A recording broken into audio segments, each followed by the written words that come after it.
చూడండి అసలు కేసీఆర్ గారు ఉపన్యాసం ప్రారంభించినప్పుడు బేసిక్ ఎవరైనా ఒక మీటింగ్ లో మాట్లాడేటప్పుడు ఏం చెప్తాము? Telangana expressed its gratitude to Union Minister for giving the opportunity and requested for the proceedings of the second Apex Council meeting to be recorded. Further, he requested that the minutes may be issued after obtaining the views of both the state governments. Honorable Union Minister informed him that the proceedings are being recorded. తర్వాత ఈ 5.2లో ఏం మాట్లాడిండో కేసీఆర్ గారు చెప్పలే. ఇక్కడ కేంద్ర ప్రభుత్వ additional secretary మాట్లాడిన కాడికి ఈడికి వచ్చిండు, ఈడికెళ్ళి థ్యాంక్స్ చెప్పిండు అని మీదికి పోయిండు.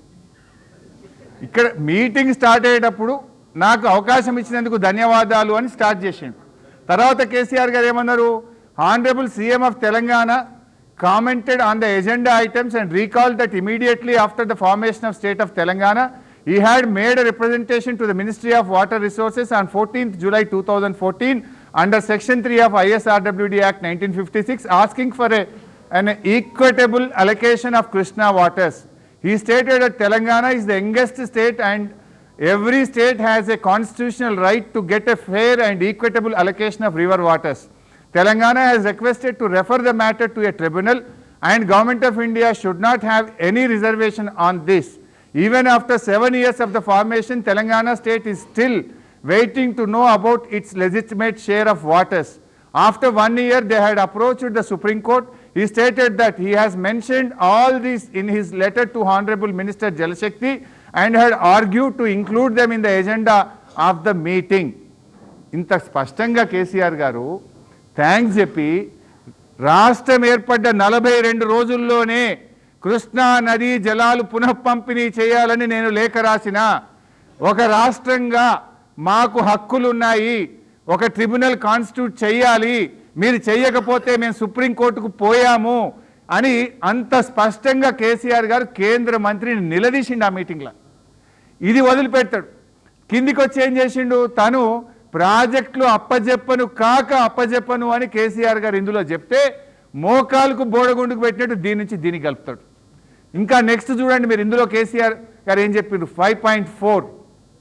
5.4లో మీరు చూస్తే ఇక్కడ నుంచి చూద్దాం.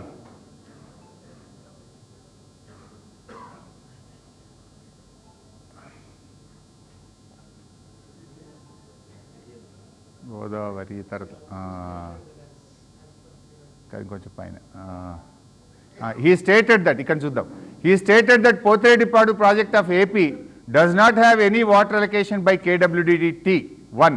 The project was operationalized to supply drinking water to Chennai. It was originally designed for 1500 cusecs in the then combined AP against the interest of Telangana. Later on it was extended to 11,500 cusecs, then to 40,000 cusecs, and now they are expanding to 84,000 cusecs and are planning to take 8 TMC per day.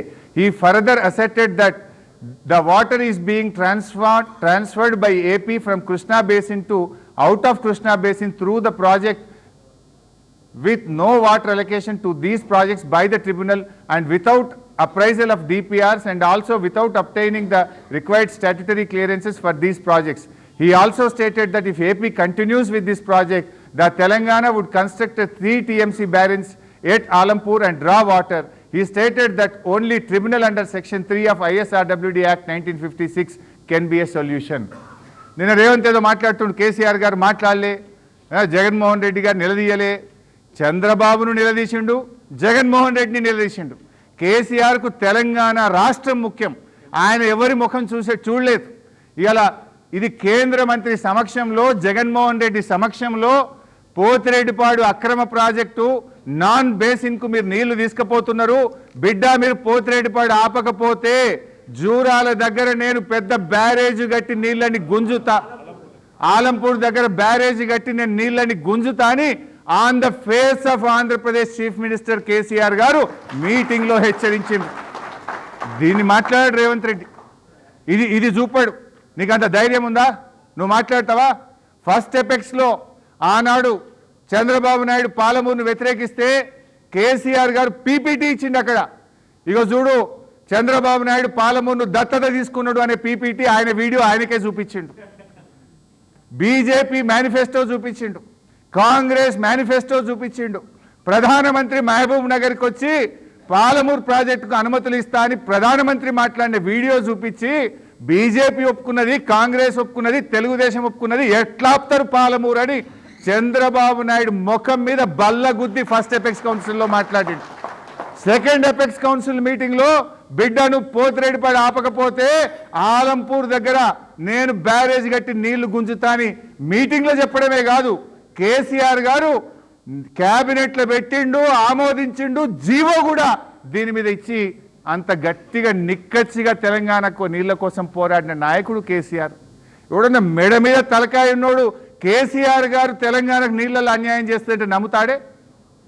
KCR ప్రాణమే ఇచ్చి తెలంగాణ సాధించిన కేసీఆర్ గారు తెలంగాణకు నీళ్ళల్లో అన్యాయం చేస్తాడా? మెడ మీద తలకాయ ఉన్నోడు మాట్లాడే మాటనా? ఇగో రేవంత్ రెడ్డి రాజకీయాల కోసం రాష్ట్ర ప్రయోజనాల్ని కూడా ఫనంగా పెడతా ఉన్నాడు.